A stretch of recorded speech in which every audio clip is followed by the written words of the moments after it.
Hello friends, welcome to our channel. तो friends, आज के इस वीडियो में हम बात करेंगे हमारी एनटीए यूजीसी नेट पेपर 1 2021 से रिलेटेड जो मॉक टेस्ट सीरीज़ है उसके मॉक टेस्ट सेकंड के बारे में। फ्रेंड्स, इस वीडियो में हम बात करने वाले हैं 8 एमसीक्यूज़ के बारे में जो कि आपके एसोसिएटेड होंगे किससे, institutions of higher learning and education in ancient India, जो कि आपका हायर एजुकेशन सिस्टम का एक सब टॉपिक है। और फ्रेंड्स, जहाँ पर आप वीडियो का फॉर्मेट आप सब जानते ही हैं, तो हम डायरेक्ट अपने फर्स्ट क्वेश्चन पर चलते हैं, जहाँ पर आज का हमारा पहला क्वेश्चन है। Dash was an ancient Hindu Buddhist university in the ancient kingdom of Magadh modern day in Bihar in India. यानी कि डैश भारत में मगध आधुनिक बिहार के प्राचीन साम्राज्य में एक प्राचीन हिंदू बौद्ध विश्वविद्यालय था। फ्रेंड्स, ऑप्शंस आप अपने स्क्रीन पर देख सकते हैं और इसी वीडियो के नीचे कमेंट करके हमें 10 सेकंड के अंदर करेक्ट आंसर बता सकते हैं।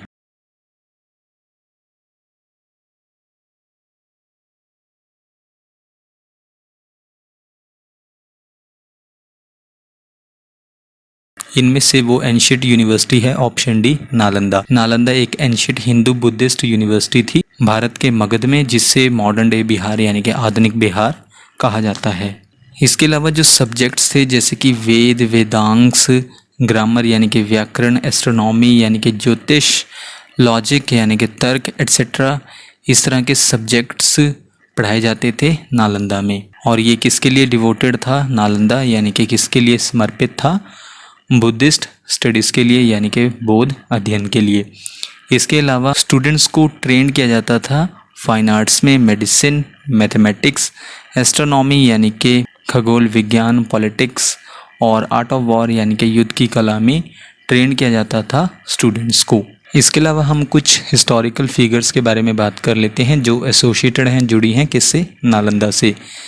जैसे कि ज़ुआनज़ैंग जो कि चाइनीज़ बुद्धिस्ट ट्रैवलर थे, ये किससे जुड़े हैं? नालंदा से। क्योंकि क्वेश्चन अक्सर एग्ज़ाम में इस तरह से भी पूछा जाता है कि वो कौन से स्कॉलर हैं जो नालंदा के साथ जुड़े हुए थे। जैसा कि हमने ज़ुआनज़ैंग के बारे में बात की। देन उसके बाद वाइजिंग, ये भी एक चाइनीज़ बुद्धिस्ट ट्रैवलर थे। देन इसके बाद नेक्स्ट पर है शीलभद्र जो कि टीचर थे किसके? ज़ुआनज़ैंग के। देन उसके बाद आर्यभट्ट भी एसोसिएटेड थे किससे? नालंदा से। और नेक्स्ट पर है स्टूडेंट ऑफ नागार्जुन। नागार्जुन के अगर स्टूडेंट के बारे में बात करें तो आर्यदेव और चंद्रकीर्ति, ये दोनों स्टूडेंट्स थे किसके? नागार्जुन के। देन उसके बाद नेक्स्ट पर है धर्मकीर्ति जो कि लॉजिशियन थे यानी कि तर्क शास्त्री थे नालंदा में। और लास्ट पर है धर्मपाल, ये भी किससे जुड़े हुए थे? नालंदा से।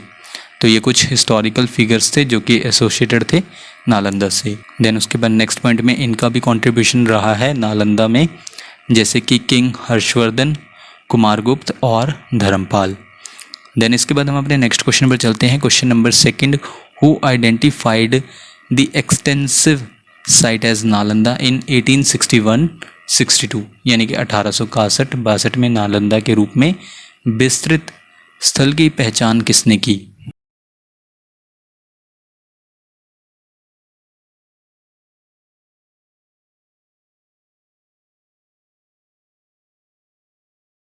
अठारह सौ इकसठ बासठ में नालंदा के रूप में विस्तृत स्थल की पहचान इनमें से की थी ऑप्शन ए, अलेक्जेंडर कनिंघम ने।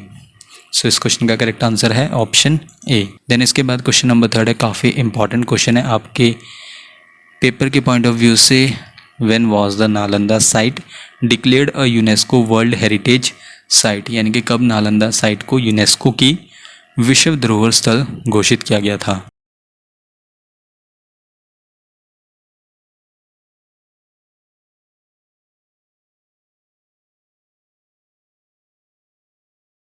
नालंदा साइट को डिक्लेयर किया गया था यूनेस्को वर्ल्ड हेरिटेज साइट कब? इनमें से ऑप्शन सी, 2016 में। इसके बाद क्वेश्चन नंबर 4 है, who attacked the ancient Nalanda university for the third time, यानी कि प्राचीन नालंदा विश्वविद्यालय में तीसरी बार किसने आक्रमण किया?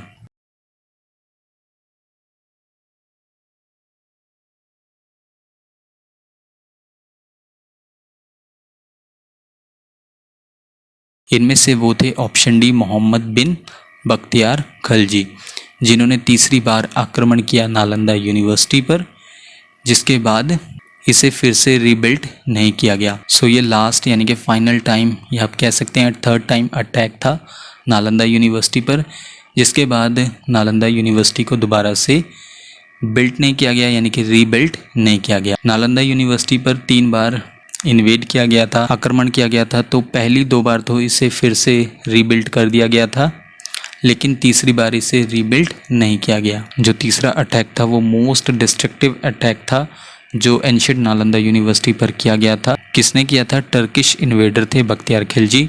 अराउंड 1193 के आसपास ये अटैक किया गया था। क्वेश्चन नंबर 5 में आपको बताना है who among the following visited Nalanda, यानी कि निम्नलिखित में से किसने नालंदा का दौरा किया।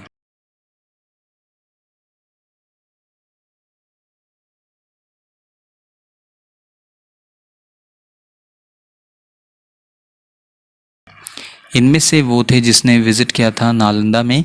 ऑप्शन सी ह्यूएन टीसेंग, जिन्हें ज़ुआनज़ेंग के नाम से भी जाना जाता है, जो कि चाइनीज़ स्कॉलर हैं। और इन्होंने स्पेंड किया था अराउंड 2 साल इन्होंने स्पेंड किए थे मोनेस्ट्री में, यानी कि मठ में, और पढ़ाई की थी किसकी गाइडेंस के अंडर? शीलभद्र की गाइडेंस के अंडर स्टडी की थी। किसने? ह्यूएन टीसेंग ने, जिसे ज़ुआनज़ेंग के नाम से भी जाना जाता है।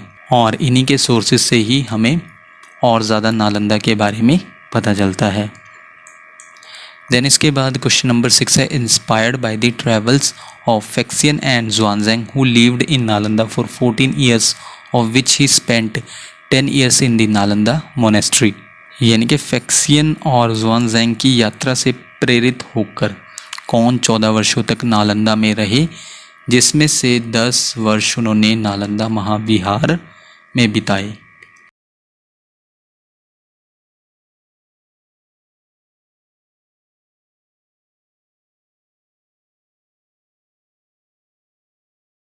इनमें से वो थे ऑप्शन डी वाइजिंग, जिन्हें और किस नाम से जाना जाता है? आई टीसिंग के नाम से, जो कि इंस्पायर्ड थे किन ट्रेवल्स से?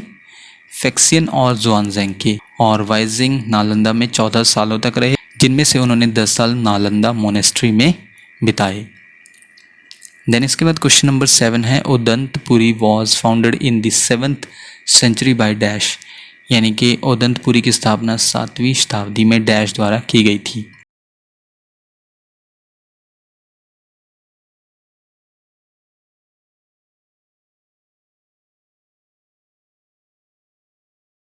उदंतपुरी की स्थापना की गई थी अराउंड 7th और 8th सेंचुरी में। किसके द्वारा? ऑप्शन बी गोपाल द्वारा। उदंतपुरी, जिसे उदंडपुरा के नाम से भी जाना जाता है, एंशिएंट टाइम में बुद्धिस्ट सेंटर ऑफ लर्निंग था, यानी कि बिहार था इंडिया में। कहाँ पर? बिहार स्टेट में। इसकी स्थापना कब की गई थी? अराउंड 7th और 8th सेंचुरी के आसपास गोपाल प्रथम द्वारा, यानी कि गोपाल फर्स्ट द्वारा इसकी स्थापना की गई थी, जो कि फर्स्ट रूलर थे, शासक थे पाल डेंसिटी के, यानी कि पहले शासक थे पाल वंश के। उदंतपुरी, जिससे उदंतपुरा या फिर उदंडपुरा के नाम से जाना जाता है, वॉज अ प्रोमिनेंट बुद्धिस्ट महाविहार, एक मुख्य बुद्धिस्ट महाविहार था, जो कि अब कहाँ पर है? इंडिया के बिहार में है।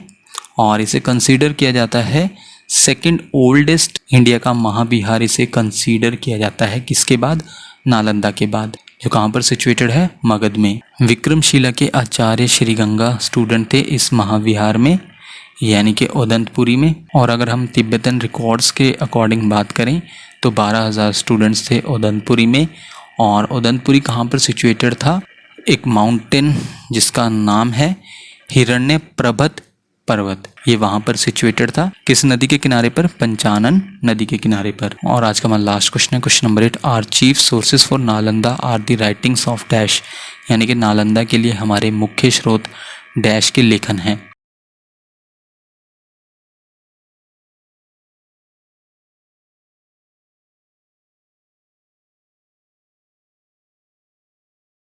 नालंदा के लिए हमारे मुख्य स्रोत इनमें से हैं ऑप्शन सी ज़ुआनज़ेंग और वाइजिंग की राइटिंग्स, यानी कि उनके लेखन हमारे मुख्य स्रोत हैं, यानी कि हमारे चीफ सोर्सेज हैं किसके? नालंदा के लिए।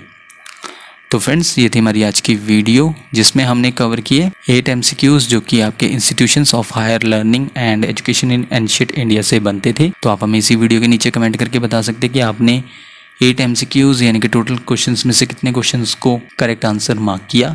नेक्स्ट वीडियो आपको जल्दी चैनल पर मिल जाएगी। So thank you friends for watching this video.